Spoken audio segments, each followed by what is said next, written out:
proceed down a path to advance a very historic and transformative agenda. The President's agenda to build back better and also to pass a bipartisan infrastructure framework, create good-paying jobs across the country, building the infrastructure of our country with mass transit to help clean the air, with safer bridges for safety for the American people, for broadband to help people communicate better, whether it's distance learning, telemedicine, or commerce, or just family relations. There are many other elements in the legislation that are very important to the success of our economy. But in order to build back better, we want to do that and pass the Build Back Better bill. I call it Build Back Better for women because it makes a big difference in being transformative for women in the workplace. We had hoped to be able to bring both bills to the floor today. Some members want more clarification or validation of numbers that have been put forth, that it's top line, that it is fully paid for, and we honor that request. So today, we hope to pass the BIF and also the rule on Build Back Better with the idea that before Thanksgiving, or it should take another week or so to get the numbers that they're requesting.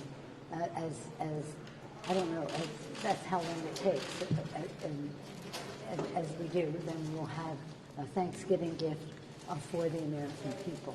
I do want to thank the Congressional Black Caucus for the creative alternative that they presented today that advances the agenda, to do so in a way that, again, is historic and transformative. With that, I'll yield to the distinguished Democratic Majority Leader, the Majority Leader of the House, Mr. Hoyer. Thank you very much, Madam Speaker, and thank you, Jim Clyburn, for the hard work that you and your work organization, but you in particular, have put forward in terms of getting the work done. What is the work? The work is two bills. They are the President's vision of a better and stronger America, a more competitive America, an America that reaches out to its working men and women, its families, to its children, to educate them, to seniors, to make sure that they're cared for properly. These two bills will make, as the President says, a generational change for our country. I believe that the votes today to pass the infrastructure bill and to provide for a path forward by adopting the rule for the passage of the Build Back Better legislation will be a giant step forward. And I am absolutely convinced beyond a doubt that before Thanksgiving, the week of the 15th, we will pass the Build Back Better legislation. All members of our caucus have indicated they're for BIF. Almost every member has indicated, and I believe we will have an overwhelming Democratic vote and pass, on our side of the aisle, the Build Back Better legislation. I'd now like to yield to my friend Jim Clyburn, who has been so important in moving this bill forward. Jim? Thank you, Leader and the Speaker, for their vision, getting us to where we are today. I think that what we are about to do is hopefully pass a piece of legislation that will be very transformative to many of our communities. If you look at this bill, the so-called infrastructure bill, we see funding that gets us to about 70% of the way with a 100% bill out of broadband in our country. That, to me, is very, very important. You're not going to be able to have the kind of medical care that we need unless we have telehealth and telemedicine. You're not going to have the adequate education for our children unless there's online learning that has to take place. And rural businesses are not going to be able to thrive unless they can have just-in-time delivery of their services and their products. So broadband alone does a big deal for me. But if you look at the communities that I represent, rural communities, many of them rural, these communities with this bill get the water and sewage kind of development that need to make these communities attractive for future growth and development. This bill gets us a long ways down that road, and not to mention what it does for our ports. The Charleston port is in my district. Our ports, when you see a state like South Carolina building, now we do more tires in South Carolina than they do in Ohio. And we got Mercedes-Benz, their Sprinter is made in North Charleston. Volvo, and these BMW, they've got to have the ability to get these products out. So this bill, this infrastructure bill, is huge for my state and the community that I represent. And then that gets us to the rule on Build Back Better.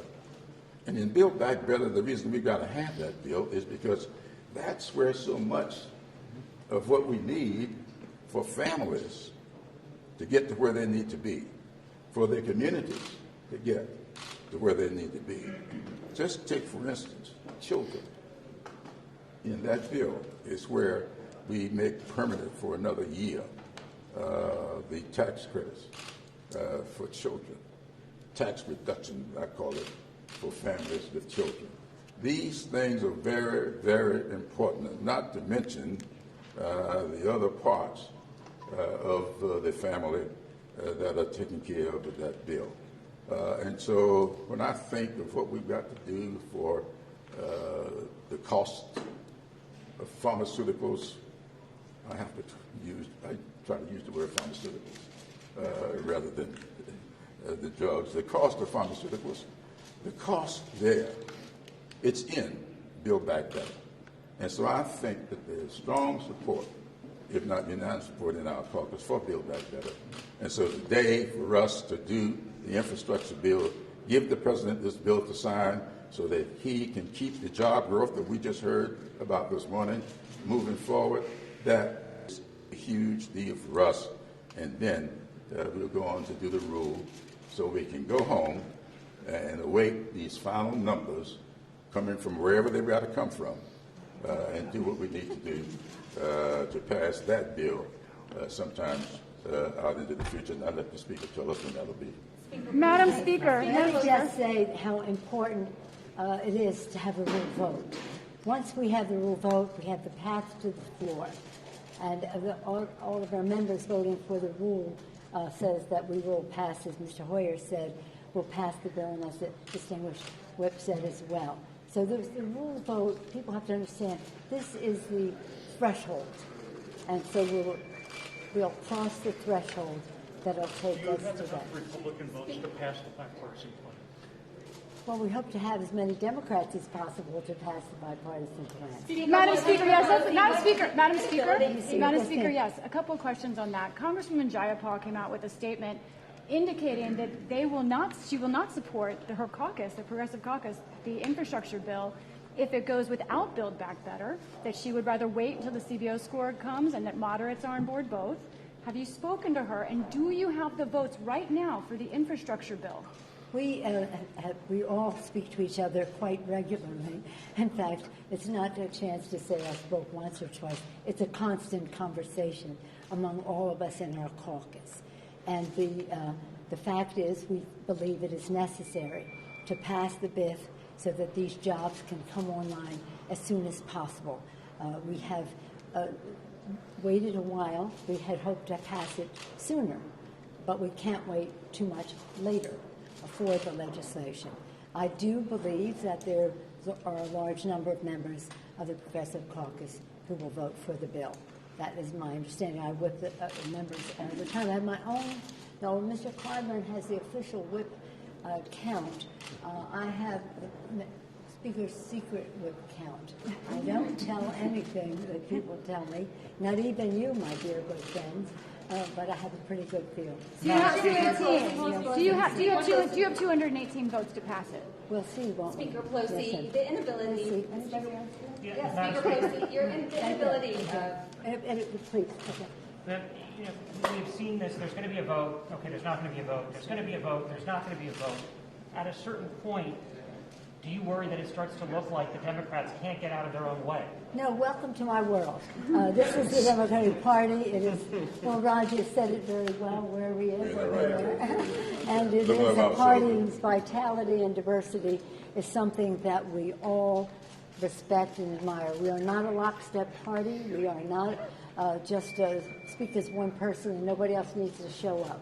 And that exuberance is the vitality of our party, which we value and treasure and respect the different opinions within our party. One of the challenges that we have, though, because I've been here a long time, as have all three of us, in those days all of this would be done, but not on 24/7 platforms where their opinions going out, characterizations going out before anybody even knew what was going on. So it's an additional challenge, but I see every challenge as an opportunity. Speaker Pelosi, Yes, ma'am. What is your message to progressives who say they will not vote for this infrastructure bill?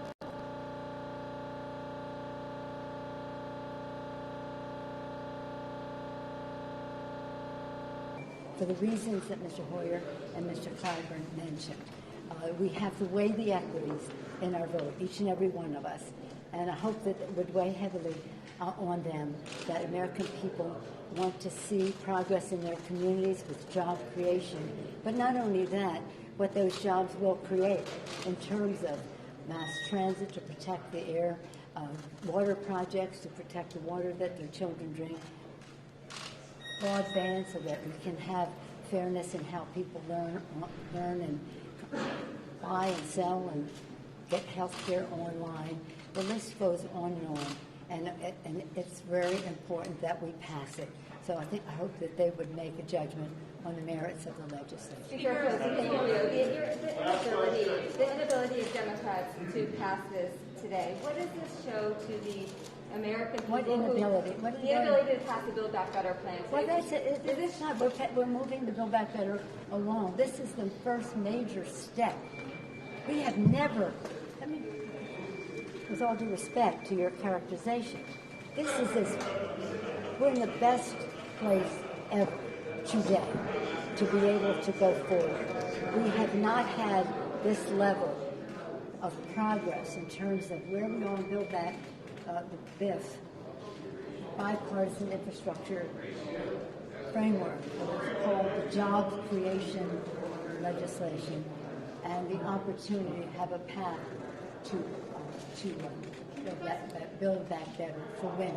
And for women, because there's so much in there that is liberating for women in the workplace, and dads too, who have home responsibilities, whether it's child care, whether it's elder care and home health care, whether it's children learning, parents earning with again, the child tax credit that helps pay the bills, but in so many ways. And, of course, we're very proud of the fact that in this legislation we have the opportunity for people in the 12 states that did not embrace the Medicaid provisions of the Affordable Care Act to be taken under the Affordable Care Act. This is transformational. And everything I mentioned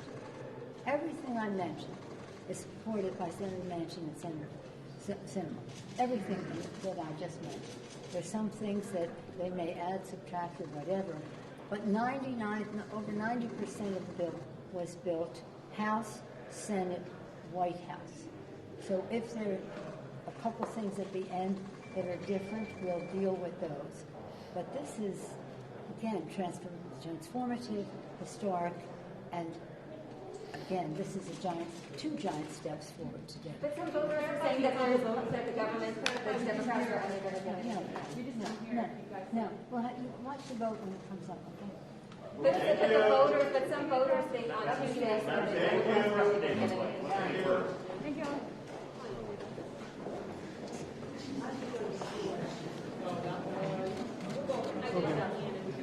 Okay, I got this.